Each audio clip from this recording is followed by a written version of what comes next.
Hello everyone, welcome back to the channel. In this video I will discuss the two SQL questions that I encountered. So let's begin the video.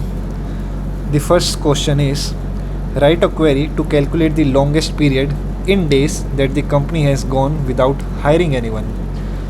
Also calculate the longest period without firing anyone. Limit yourself to dates inside the table.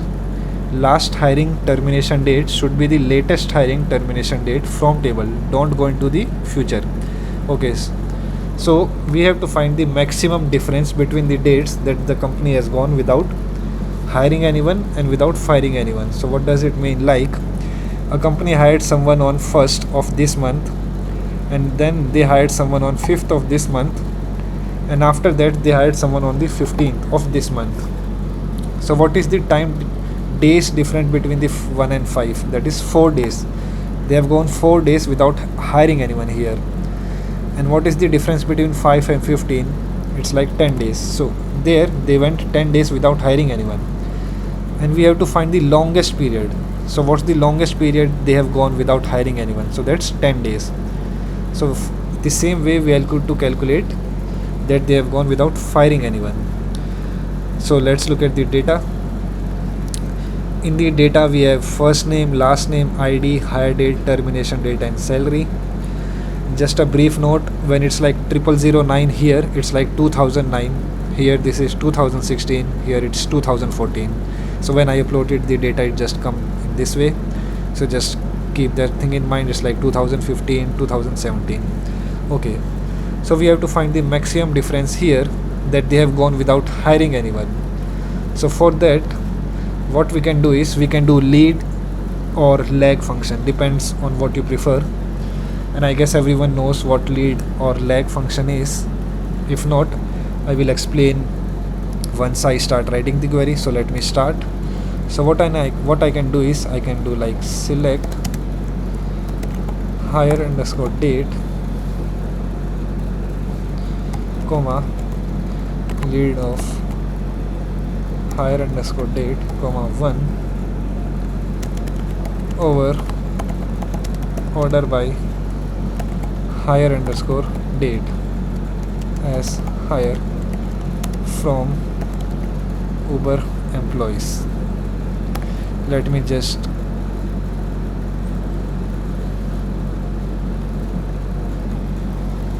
run this and let's see what it looks like.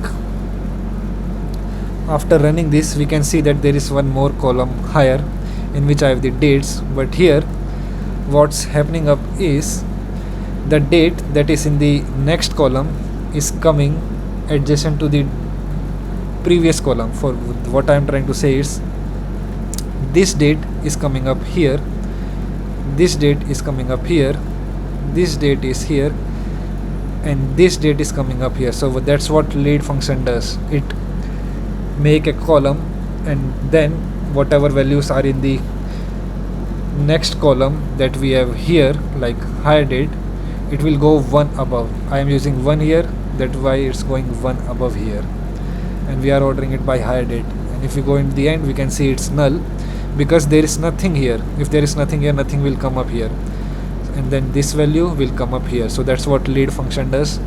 Lag is opposite of this, in which this value will move up here, and this is going to be null. Let me show you. If I run this, here we can see it's null. This value moved up here, this value is moved up here. So that's what lead and lag function does. Hire underscore date. Okay, and let me do the same thing with the termination date as well. Termination date, comma lead of termination date, comma 1 over order by termination date as ter from Uber employees. After running this, the output looks like this, and then we have to get the difference. So what I can do is I can take like with CTES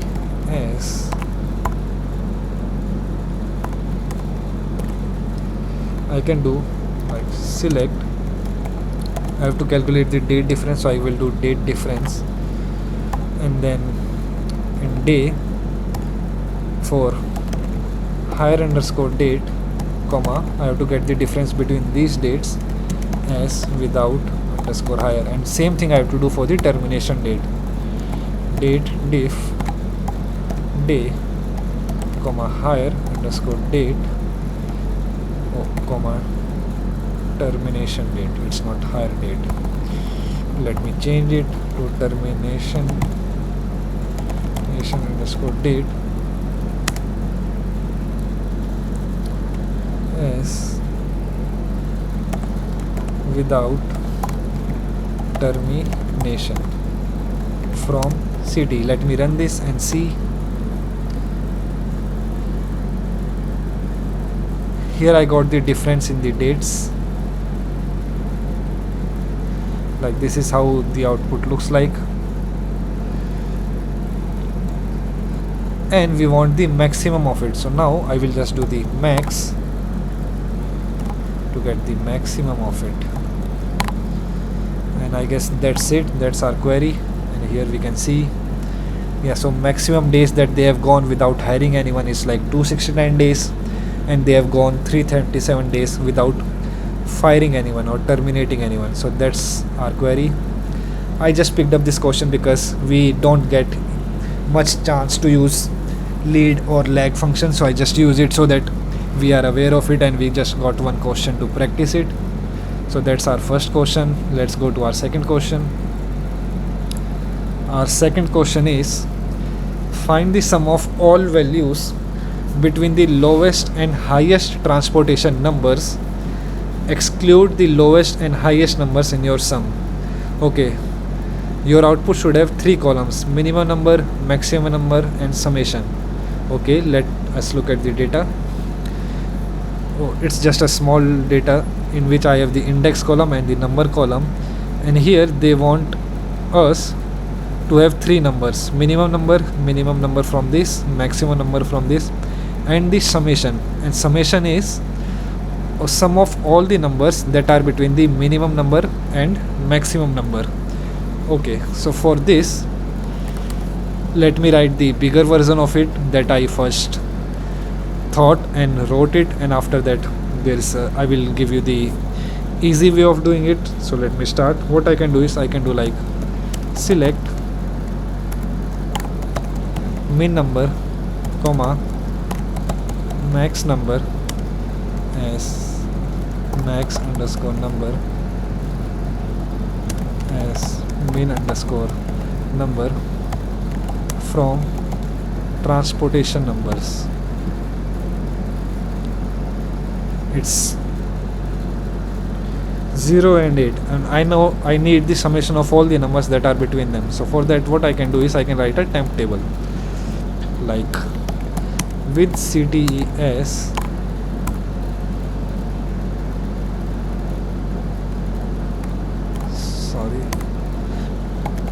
select sum of number as SN from transportation numbers where num is not equal to select min of number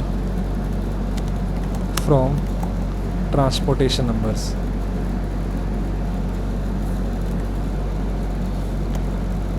And num is not equal to, I will write the same thing, and here I will write the max of this. So here what I am doing, I am summing up all the numbers from the table where number is not equal to minimum number and it's not equal to maximum number. So whatever numbers are not those numbers, just sum them all. So after summing them all, let me see. Oops, it's not num, it's number.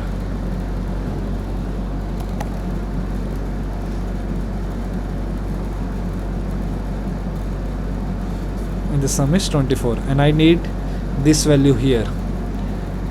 So for that, what I can do is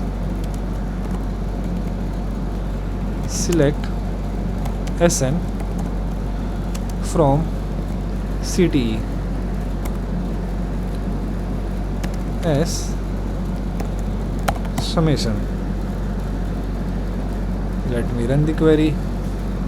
Yeah, so this is the bigger version of the query, the answer that we can get. So this is the minimum number, this is the maximum number, and this is the summation. And the easier version is, so let me just run this. Easier version that I thought of after the first one is very simple. Select from transportation number. What I need the minimum number. This is minimum number as min underscore number. I need the maximum number as max underscore number, and I need the sum of all the numbers that are in between these. So what I can do is I can do sum of all the number, and then I can do like minus min number minus max number as summation. Yeah, that's it. So here I am just summing up all the numbers, and from that I am subtracting the minimum number and I am subtracting the maximum number. After subtracting it, it will just give me the sum of all the numbers that are between it. That's it. This is the simple version. Let me run this, and the answer is 24. Yeah, I just have this one because I find it interesting, because whenever you see the question, you always think that there is something hidden in it and there is something tricky that you want to do. So always the complex approach comes to the mind. So that's why I picked up this question. I guess you find these questions interesting and got something new to learn. Hope everyone enjoyed the video. I will see everyone in the next video. Until then, take care, bye, and have a good day.